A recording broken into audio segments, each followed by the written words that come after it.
Moms, ready to make back to school healthy and stress-free? Thrive Market's got you. They restrict over 1,000 sketchy ingredients so you can shop worry-free. Grab high-protein dinners and low-sugar lunchbox faves. From Lesser Evil popcorn to Partake cookie snack packs, they have the best kid-approved swaps. And don't forget about yourself. Grab a Cure's Hydrogel Eye Mask for the perfect end-of-day reset. Their big back-to-school sale makes it the perfect time to stock up now. Go to thrivemarket.com/podcast for 30% off your first order and a free $60 gift. Hey there, it's Ryan Seacrest for Safeway. Now through August 28th, it's back to deals time where you can enjoy store-wide deals and earn 4 times points. Look for in-store tags to earn on eligible items. From Cape Cod, Haagen-Dazs, M&M's, Ritz, Chips Ahoy, Deer Park, All, Poppy, Charmin, and Red Bull. Then clip the offer in the app for automatic event-long savings. Shop in-store or online for easy drive-up-and-go pickup or delivery. Subject to availability. Restrictions apply. Visit Safeway.com for more details.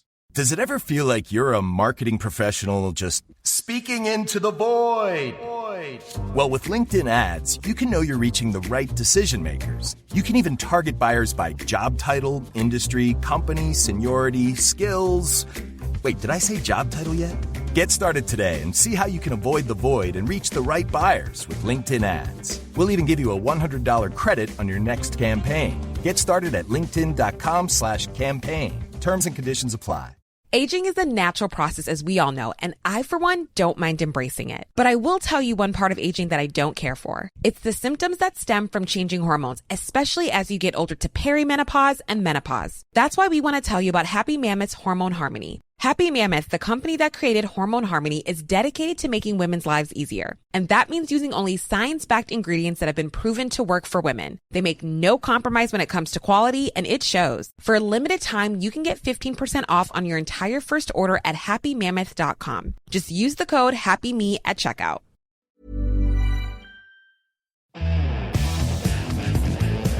Welcome to another DTNS Weekend Edition. I'm Tom Merritt, and it is our first sequel on the DTNS Weekend Edition. Joining me for part 2 of describing his second brain, my co-host and friend Robb Dunewood. Welcome back. We are back by popular demand. Is that a safe way to say it? I think we get to say that. Yeah. This is kind of cool because I wonk out on this productivity stuff. I'm probably into it more than the average person because it absolutely helps my dyslexic brain. But yeah, I'm more than happy to talk about this stuff, man. This is fun. If you haven't heard part 1, you might want to dig back into the DTNS archives, and we'll link to it in the show notes as well, to listen to Robb describe his second brain. For people joining us in progress, do a quick recap on what you mean by the second brain. So, second brain, there's a book by Tiago Forte called Building a Second Brain. And essentially what a second brain is a digital commonplace book is probably the best way to describe it. So if you ever think of like the professor or the scientist that has that leather bound book that they write everything down in, all their experiments, all that kind of stuff goes in there. It's not really a journal. It is things of interest that they have captured so they can go back and, ultimately, I think Albert Einstein said, if there's anything that you want to remember, write it down. Mm-hmm. And this is kind of where the commonplace books have been used for literally hundreds, if not thousands of years. But yeah, this is a digital variation of that. So instead of me having to write things down, and I used to back in the day, I used to use the composition books, the gridded composition books. I would write everything down in those. But the problem is that once you write them down in that book, unless you remember what book you wrote it down in, it's kind of hard to go back and, beyond the test that you were taking to go back and remember it. When it's digital, anything that I capture is just there through perpetuity. So it's there forever.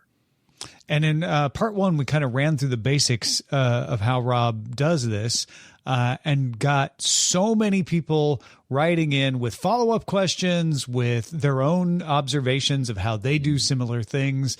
So we thought it would be fun to do a part 2 and follow up on these. We're going to start with something from Norm. Now, we've sort of summarized your emails here to keep them a little briefer, or I should say a friend of ours summarized these, right? Yeah, my friend Yeah. My friend I did it. Gemini. Gemini. I for short. I for short. Norm wrote, how can someone best get started with their own second brain setup? Is it effective to use Google Docs for notes, like maybe with calendar events for quick mobile notes? Does logging reflections daily improve actual memory, or is its value primarily in accessibility?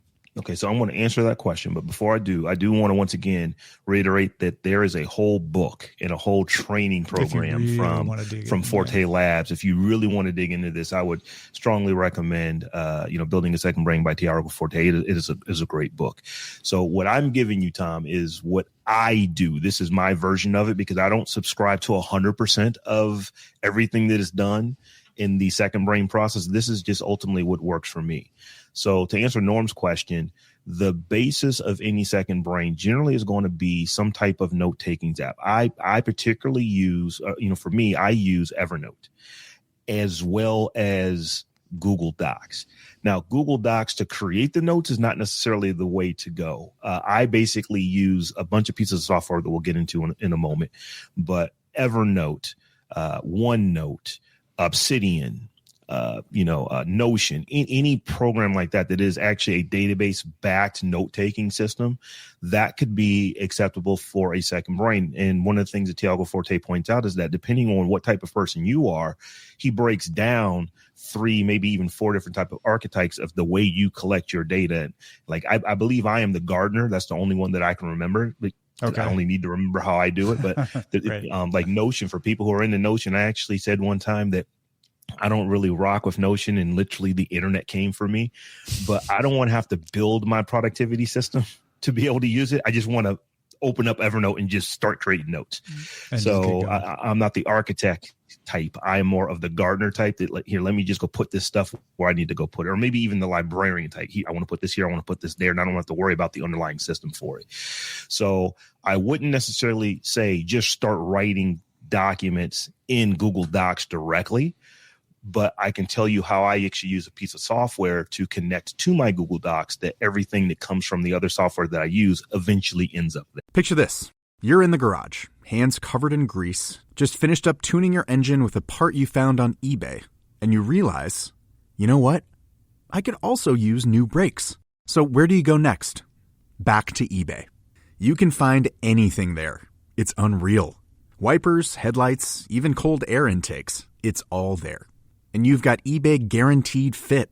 You order a part, and if it doesn't fit, send it back. Simple as that. Look, DIY fixes can be major. Doesn't matter if it's just maintenance or a major mod. You got it, especially when things are guaranteed to fit. So when you dive into your next car project, start with eBay. All the parts you need at prices you'll love. Guaranteed to fit every time. eBay. Things people love. Hey there, it's Ryan Seacrest for Safeway. Now through August 28th, it's back to deals time where you can enjoy store-wide deals and earn 4 times points. Look for in-store tags to earn on eligible items. From Cape Cod, Haagen-Dazs, M&M's, Ritz, Chips Ahoy, Deer Park, All, Poppy, Charmin, and Red Bull. Then clip the offer in the app for automatic event-long savings. Shop in-store or online for easy drive-up-and-go pickup or delivery. Subject to availability. Restrictions apply. Visit Safeway.com for more details. I'm no tech genius, but I knew if I wanted my business to crush it, I needed a website now. Thankfully, Bluehost made it easy. I customized, optimized, and monetized everything exactly how I wanted with AI. In minutes, my site was up. I couldn't believe it. The search engine tools even helped me get more site visitors. Whatever your passion project is, you can set it up with Bluehost. With their 30-day money-back guarantee, what have you got to lose? Head to Bluehost.com to start now. Aging is a natural process, as we all know, and I, for one, don't mind embracing it. But I will tell you one part of aging that I don't care for. It's the symptoms that stem from changing hormones, especially as you get older to perimenopause and menopause. That's why we want to tell you about Happy Mammoth's Hormone Harmony. Happy Mammoth, the company that created Hormone Harmony, is dedicated to making women's lives easier. And that means using only science-backed ingredients that have been proven to work for women. They make no compromise when it comes to quality, and it shows. For a limited time, you can get 15% off on your entire first order at happymammoth.com. Just use the code HAPPYME at checkout. Why choose a Sleep Number smart bed? Can I make my site softer? Can I make my site firmer? Can we sleep cooler? Sleep Number does that. Cools up to 8 times faster and lets you choose your ideal comfort on either side. Your Sleep Number setting. It's the Sleep Number biggest sale of the year. All beds on sale. Up to 50% off the limited edition smart bed, plus free home delivery with the purchase of any smart bed. Ends Monday. All Sleep Number smart beds offer temperature solutions for your best sleep. Check it out at a Sleep Number store or sleepnumber.com today. All right. And then what about your actual memory? Does doing that logging actually improve it? It does, because it's one of those things where I don't remember a lot of things. I don't have to try to remember a lot of things, because if something was interesting to me, I just write it down and it goes into my second brain and I can recall it. And it makes my life a lot easier by not having to remember anything. I literally can remember ultimately everything. Yeah. And I get what you're saying too. Like, and I think what Norm's wondering also is, if you've got stuff in your second brain and that improves accessibility, right? Because now it's over there and you don't have to worry about it. Do the things you do need to remember, are those easier to remember because there's less kicking around in there? There is. So I need to meet somebody Tuesday on the 17th at 4. I don't need to remember that. It's in my calendar. My calendar is a perfectly good place to put appointments. If I need to take the trash out at a certain time, my task is a perfectly good place to put it. And what I have done is just connected all of that to Evernote, connected all that to my second brain. And software that we use is called Readwise. We talked about that the first go around on this, but Readwise, the best way to categorize that is it's almost like a middleware piece of software, where it kind of sits in the middle and plays catch and just says, send this here, send this there, and it sends things different places. So for me, my primary capture tools are the Evernote application itself. I capture things in a companion tool to Readwise called Readwise Reader. That's probably the primary place. All of the websites that I look at through that application. All of the PDFs that I download, I put into that application. Readwise also will connect to my Kindle account. There are dozens of different things that it connects to, but ultimately anywhere where I am getting information that I ultimately want to send into my second brain, if Readwise can connect to it, it just makes getting it there very easy. So we talked about, Normax specifically about Google Docs. I never go into Google Docs or, and write anything to go in there. But if I do capture something in Readwise via Reader, or whether it be one of the many other applications that I use that Readwise can capture, it'll create a highlight and then send that to a single document in Google Docs. And the really cool thing you can do with Google Docs now is that I can import that into Notebook LM, and you can ask questions about stuff that I actually found interesting and interview myself. I literally can create a podcast on the stuff that I put into my second brain and say, hey, remind me what was I doing in March of 2024. It'll literally go and look at all my highlights and say, these are the things that you were talking about. This is what you thought stood out to me. So that is how I use Google Docs. I don't directly put content there, but it does end up there because the connection to Notebook LM makes really, really interesting ways to pull my second brain information out and go back and look at it. So if I'm getting it right, you are capturing in all these other places. Readwise is then able to collect all that in Google Docs, where then you can use Notebook LM to interpret it. Exactly. I even use a podcatcher called Scribd. And one of the things that it allows me to do is, Snipd is the name of it. Oh, what Snipd can do, it's got some AI features in it, but I can even say, ooh, that was a cool part of that podcast. It'll highlight that in the app and then send it to Readwise, and it shows up now in my second brain. So what it'll either be inside of Evernote or inside of my Google Docs, which I would use Notebook LM to express. And if anybody wants to try out Readwise, we're going to put a referral link in the show notes that will help you get a trial of it, and also Rob gets something out of it too, so everybody wins, right? Oh yeah, it's wonderful. It doesn't cost you anything, and it takes a month off of what I pay.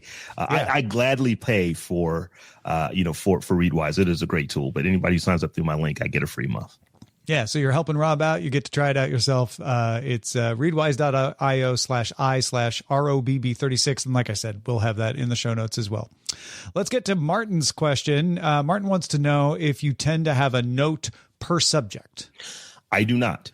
So one of the tenets of a second brain is what Tiago Forte calls the PARA method. It stands for, the PARA method is basically the organization method. So you have projects; those are things that you're working on right now.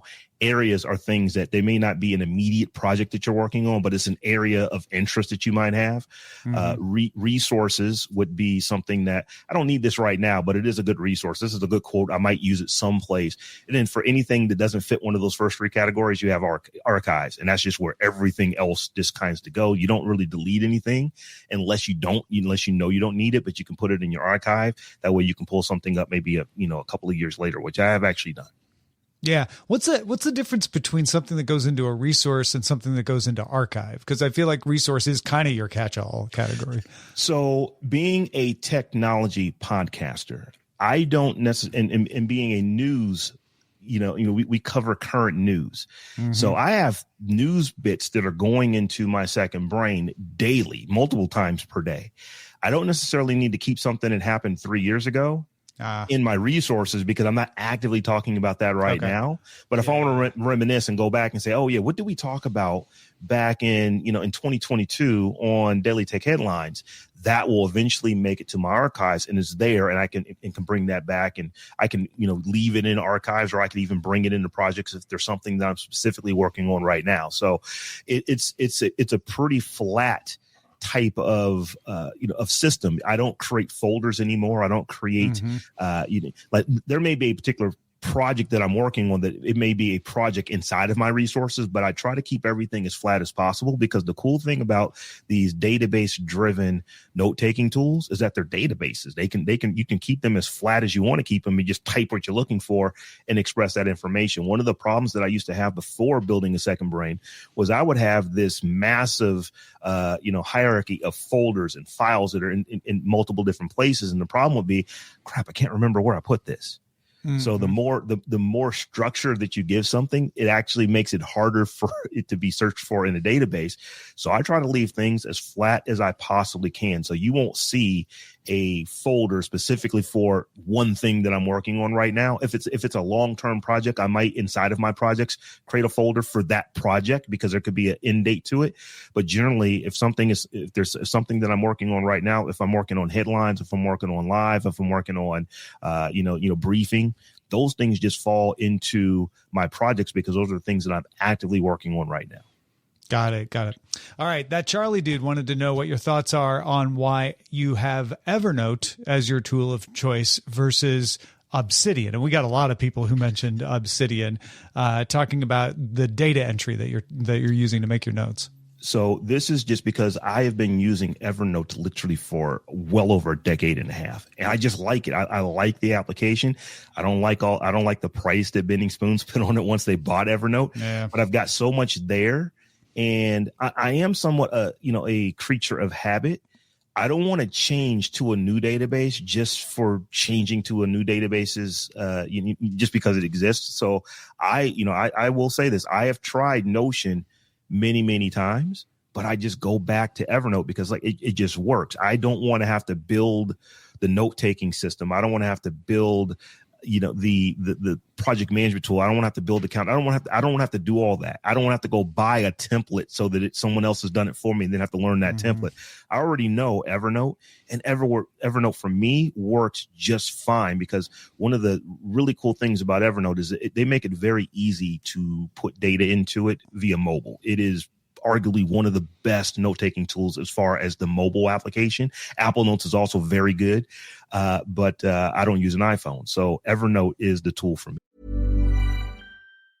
Hey there, it's Ryan Seacrest for Safeway. Now through August 28th, it's back to deals time where you can enjoy store-wide deals and earn 4 times points. Look for in-store tags to earn on eligible items. From Califia Farms, Pillsbury, Crescent, Yoplait, General Mills, Prego, Bertolli, Heinz, and Kraft. Then clip the offer in the app for automatic event-long savings. Shop in-store or online for easy drive-up-and-go pickup or delivery. Subject to availability. Restrictions apply. Visit Safeway.com for more details.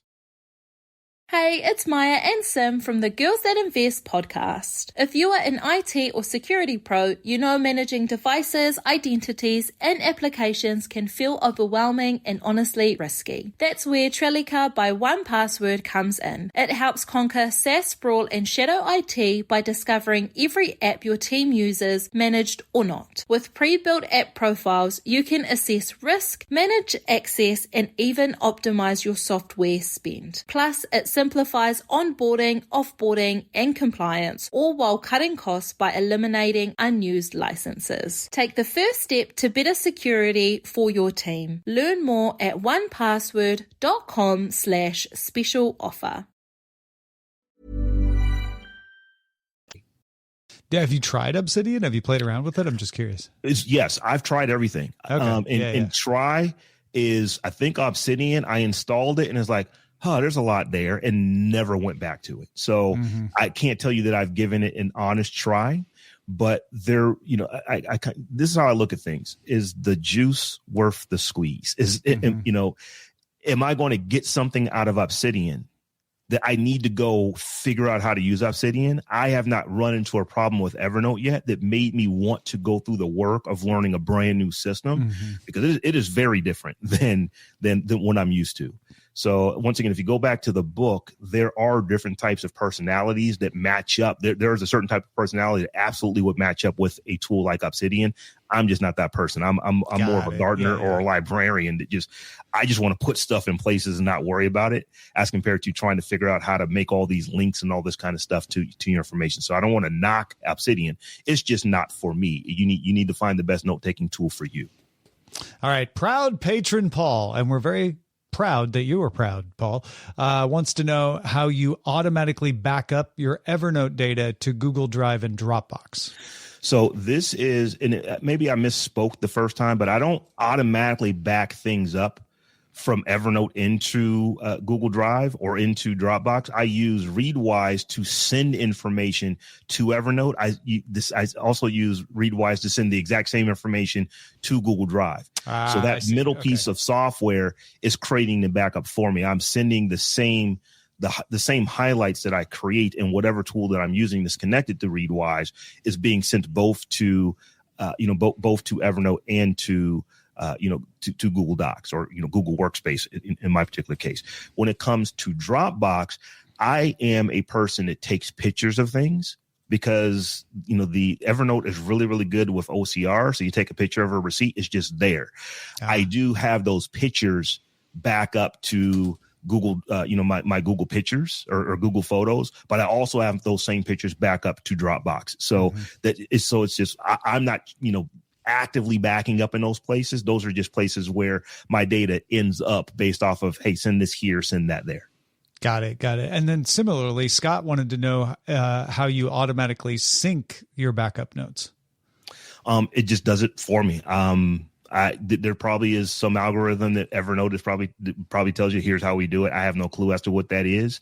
There will be times when I'm on my phone, it tells me that it's not syncing because the connection is not good. I'm fine with that, as long as when I look at it, when I do go over my notes, which I do very regularly, I go over my notes, and as long as I see that it's synced by the time I get on fast Wi-Fi or fast internet or whatever the case is, I'm good. So I just allow the tool to sync, and I have access to Evernote on multiple phones, on a couple of tablets, and my laptops. Yeah, so it's good enough at syncing that you don't have to think about it. I don't have to think about it. Yeah, which is good. Right. All right, last one from Eduardo S. Wants you to elaborate on how you use Professor Crane. You talked about Professor Crane and Tiago Forte's advice in your system. How did their advice integrate into the way you do it? So yeah, that was Professor Crane, Dr. Crane was one of my favorite teachers from high school, and a habit that I have is I really was good at just memorizing stuff for the test. So I took notes, but I would just try to let me just go in here and see how much of this I can just commit to memory for the test. And the problem is that Once the test is over, that stuff gets out of my mind and I'm on to, to memorizing things for the next test. And he told me, he's like, young man, that works in the 11th grade. That is not going to work in med school, because at the time I was thinking I wanted to be a doctor and was going to go to med school. It's like, that's not how that works. You want to learn the information. You can always go look something up, but you need to understand it and know it beyond just memorizing it. So you remember, oh, this is C on the test. So that kind of stuck out to me. And he was someone who did carry a commonplace book. And it was cool. It's like, he literally was the Swede coat wearing with the leather on the shoulder, the pipe, everything. He looked like a professor of English. That is what he looked like. He definitely played into that. I just thought he was a really cool guy. He was, one of my favorite teachers that I remember. And that stuck out to me. Is like, hey, you're not going to be able to just, commit everything to memory, because you're not going to learn anything. You want to actually go to college and learn something. So you need to come up with a note-taking system that's going to work for you. So he was the one who's like, hey, if it's good for Albert Einstein, it should be good for you. He doesn't remember all this extraneous stuff. He writes it down. So why don't you actually, get, and he said, hey, you don't need to go get a moleskin, but use one of these composition books that you already have for the class and just write your notes down there and figure out a note-taking system that works for you. So that is what I pulled from. So he kind of set you on the path, basically. He set me on the path. Yeah. That's great. As far as Second Brain is concerned, what it allows me to do is not have to worry about remembering anything, many things. So, I've had people who ask, well, how do I start with this? It can often seem like you're drinking from a fire hose if you're trying to do all the things simultaneously. What I would do, and one of the things that I do believe that Tiago Forte recommends, is just start where you're comfortable. I would say that if you are concerned with, trying to remember more or remember better, or you want to do something that's going to make you a bit more productive, start using a task manager. And you really have to commit to using it at least for a few weeks to get into the habit of doing it. But every single thing that I intend to do makes it into my task manager, which eventually makes it into my calendar. Everything is there. So I never have to remember that I had to do a call at 6:30 in the evening, which is a little odd. Usually we're recording much earlier in the day than this.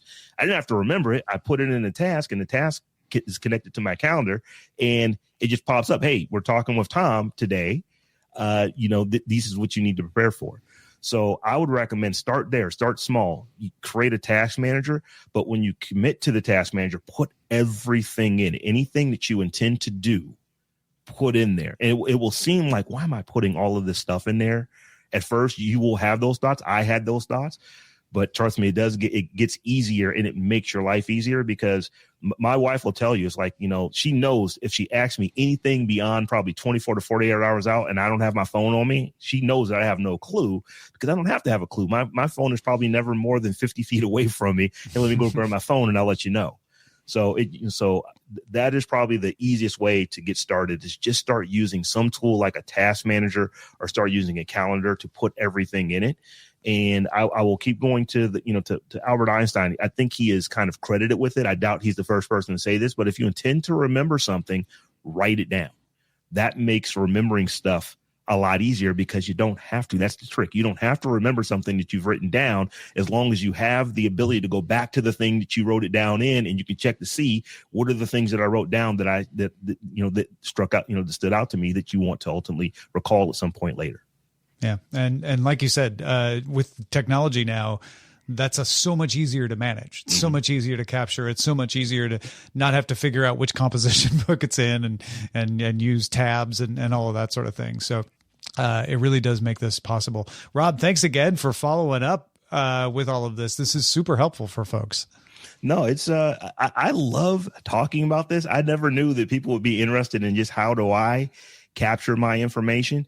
But since I left the corporate world and started doing this content creation full time, the second brain for me kind of lined up around the same time. I think I started paying attention to this stuff about 2019 or so, when I actually left corporate.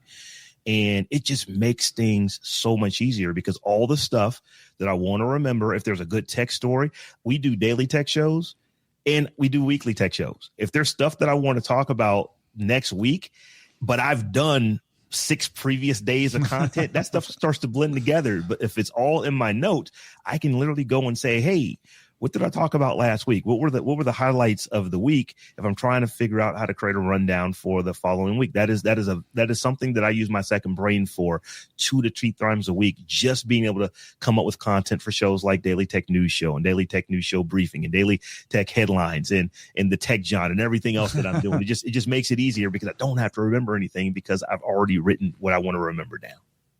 Well, let's give people one thing to put in their second brain so they don't forget it. Where can they follow you and maybe reach out on social networks and ask stuff directly?